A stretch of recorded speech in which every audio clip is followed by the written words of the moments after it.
Assalamualaikum warahmatullahi wabarakatuh. Apa kabar semuanya? Untuk video prakarya dan kewirausahaan kali ini kita mulai dengan membahas tentang perancangan produksi kerajinan dalam inspirasi budaya non benda. Dimana di sini nanti ke depan kita akan membahas ada 5 poin. Yang pertama yaitu tahapan produksi. Setelah selesai tahapan produksi, yang kedua kita lanjutkan dengan K3, yaitu kesehatan keselamatan kerja. Setelah K3 selesai, kita lanjut membicarakan tentang pengemasan atau packing, lalu biaya produksi. Yang keempat, terakhir yang kelima, kita akan membicarakan tentang marketing atau pemasaran. Nah, kita mulai yang pertama, yaitu tahapan produksi, di mana di dalam produksi kerajinan di sini ada 4 tahapan produksi yang akan kita lewati. Yang pertama yaitu pembahanan. Pembahanan di sini merupakan kegiatan pengadaan bahan baku atau material yang akan kita bentuk, ya. Dimana pembahanan di sini untuk tujuan memastikan bahwa produk yang dihasilkan dari limbah berbahan alami itu tahan lama, artinya tidak mudah rusak baik oleh cuaca maupun oleh mikroorganisme. Contoh dari limbah berbahan non alami ini bisa kita lihat pada kulit jagung misalnya, atau mungkin ada batok kelapa, botol plastik, tulang, termasuk juga kulit kerang. Berikutnya yang kedua yaitu tahap pembentukan. Di tahap pembentukan di sini, ya, itu proses pembentukan itu sangat bergantung pada jenis bahan baku yang kita gunakan, terus bentuk dasar dari bahan baku tersebut, termasuk juga bentuk produk yang akan kita buat atau yang akan kita hasilkan. Di mana dilihat dari jenis materialnya itu nanti material ini kita bedakan menjadi dua jenis. Yang pertama material solid, lalu yang kedua material tidak solid atau material non solid. Untuk material solid ini biasanya dalam bentuk kayu, ada rotan, ada bambu juga. Dimana untuk membentuk ketiga bahan tersebut itu dapat dilakukan dengan cara memotong atau memahat, ya, memotong atau memahat baik itu kayu, rotan maupun bambu. Nah, selain dipotong dan dipahat, ya, materi solid ini juga bisa digabungkan dengan cara direkat menggunakan lem. Adapun produk kerajinan dari bahan solid ini bisa berbentuk seperti asbak, ya, ini asbak yang berasal dari kayu, atau bisa juga berbentuk alat musik seperti yang ini, yaitu berasal dari bambu. Oke, yang kedua, jenis material non solid.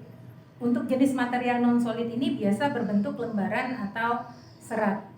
Sedangkan pembentukan material non solid ini bisa dilakukan dengan cara menggunting, melipat, menganyam, atau mungkin dengan cara direkatkan, ya. Untuk produk kerajinan dari bahan non solid ini bisa kita lihat dalam bentuk wadah ini yang terbuat dari kertas, dan di sini ada bunga yang berbahan bakukan kulit jagung. Oke, yang ketiga kita lanjut dengan tahap perakitan. Untuk tahap perakitan ini merupakan proses penggabungan dari beberapa komponen untuk membentuk satu konstruksi kerajinan sesuai dengan yang diinginkan, ya. Dan perakitan ini kita lakukan jika produk kerajinan yang dibuat itu terdiri dari beberapa bagian. Terakhir yang keempat untuk tahap produksi ini yaitu finishing. Finishing ini merupakan sentuhan terakhir yang kita lakukan, di mana di sini kita akan melakukan penghalusan atau bisa juga dengan cara melapisi permukaan untuk memberikan tampilan yang bersifat komersil ya terhadap produk kerajinan tersebut. Dan finishing ini kita lakukan sebelum produk yang kita hasilkan tersebut dimasukkan ke dalam kemasan. Oke, itu 4 tahapan produksi di produk kerajinan. Berikutnya yang kedua kita lanjut dengan K3. K3 yaitu kesehatan keselamatan kerja. K3 ini perlu diterapkan untuk upaya meminimal risiko-risiko yang terjadi pada saat proses produksi dilaksanakan. Di mana K3 ini bisa dilaksanakan dalam bentuk penyiapan atau penyediaan alat-alat safety, barang-barang safety, atau bisa juga dengan cara menerapkan sikap kerja yang telah diatur oleh K3 tersebut. Nah, untuk alat-alat safety itu biasanya yang pertama dalam bentuk kacamata pelindung atau bisa juga dalam bentuk masker debu. Ini bisa kita gunakan pada saat kita melaksanakan pembahanan atau pada saat finishing, di mana kacamata pelindung dan masker debu ini untuk melindungi kita pada saat kita melakukan proses pemotongan ya. Lalu yang kedua di sini alat safety yang bisa kita pakai juga yaitu handscoon dan masker filter.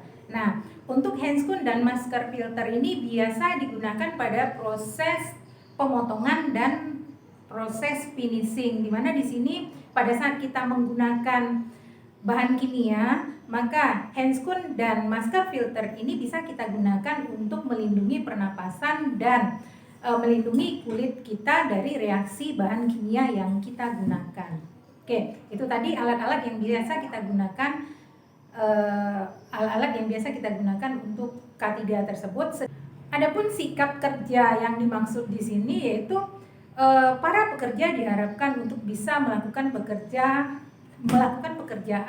dengan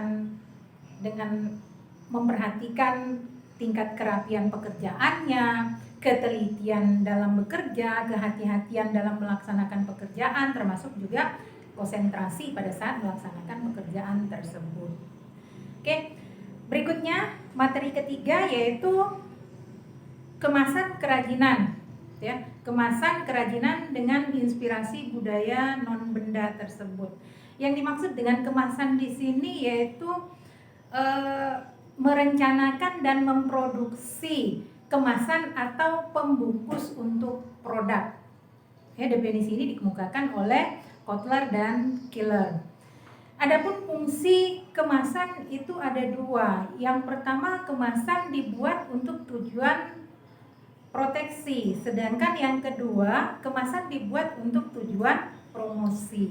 Nah, kita akan bahas satu persatu apa yang dimaksud dengan kemasan untuk tujuan proteksi. Artinya di sini pada saat kita membuat kemasan itu harapan kita produk yang kita hasilkan tersebut bisa aman sampai ke tangan konsumen. Artinya konsumen menerima produk tersebut tidak dalam keadaan cacat. Nah, adapun penyebab cacatnya produk yang kita kirim ini itu dipengaruhi oleh beberapa hal. Yang pertama mungkin karena perbedaan cuaca, atau yang kedua mungkin karena prasarana transportasi yang kita gunakan, termasuk juga di dalamnya saluran distribusi yang kita pakai dalam pengiriman produk tersebut. Itu packing atau pengemasan untuk tujuan proteksi. Yang kedua, pengemasan atau packing untuk fungsi promosi. Nah, untuk fungsi promosi di sini kita perlu mempertimbangkan referensi dari konsumen menyangkut warna kemasan yang akan kita buat, terus bentuk kemasan yang akan kita buat, termasuk ukuran dari kemasan tersebut. Nah, itu dua fungsi dari kemasan. Sedangkan jenis kemasan itu sendiri itu ada 3, dibedakan menjadi 3. Yang pertama yaitu kemasan primer. Yang dimaksud dengan kemasan primer di sini adalah kemasan yang melekat pada produk tersebut. Sebagai contoh misalnya kaleng untuk susu atau botol untuk minuman, ya. Lalu yang kedua ada kemasan sekunder. Kemasan sekunder ini adalah kemasan yang tujuan utamanya adalah untuk melindungi kelompok kemasan primer. Sebagai contoh misalnya ada kardus untuk wadah kaleng susu, atau mungkin ada kayu untuk wadah buah-buahan yang telah kita plastikkan. Terakhir yang ketiga ada kemasan tersier. Kemasan tersier ini intinya kemasan untuk distribusi, artinya packing yang kita lakukan itu adalah untuk melindungi produk pada saat pengangkutan atau pada saat pengiriman.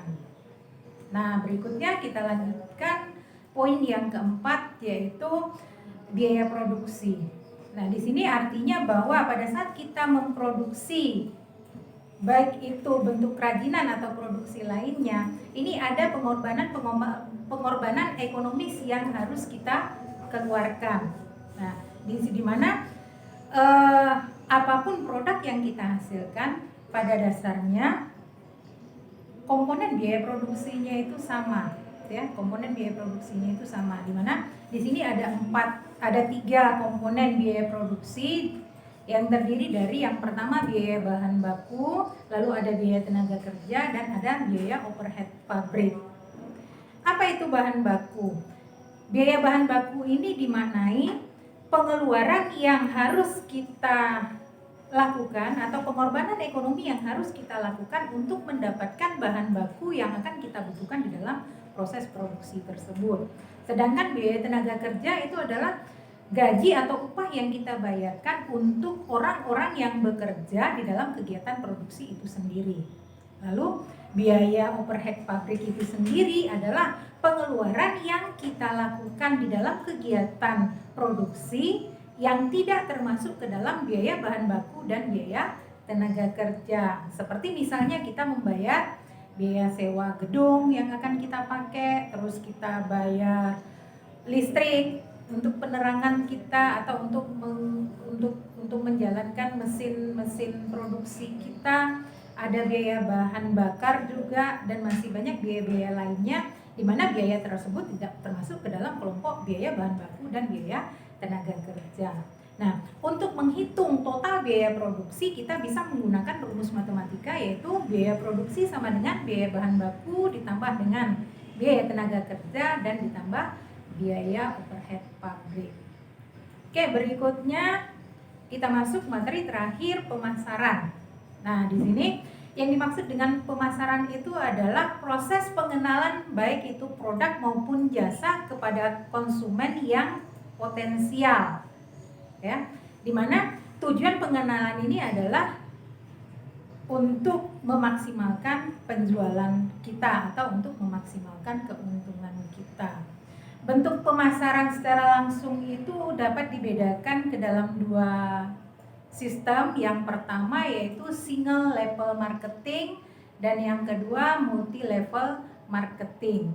Apa beda di antara keduanya? Yang single level marketing di sini di mana si wirausahaan itu melakukan penjualan atau pemasaran secara langsung ke konsumen, ya. Jadi individu si wirausahaan itu yang langsung ke konsumennya, itu yang dimaksud dengan single level marketing. Lalu yang kedua ada lagi multi level marketing. Nah, untuk multi level marketing ini proses pemasarannya juga langsung ke konsumen tanpa perantara, cuman di sini si produsen membentuk kelompok-kelompok penjual, ya.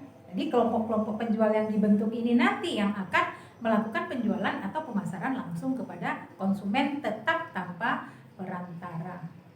Nah, yang harus kita ingat, baik itu single level marketing maupun multi level marketing, kita tetap harus mengantongi izin yang dikeluarkan oleh BKPM, di mana ini sesuai dengan ketentuan yang dikeluarkan oleh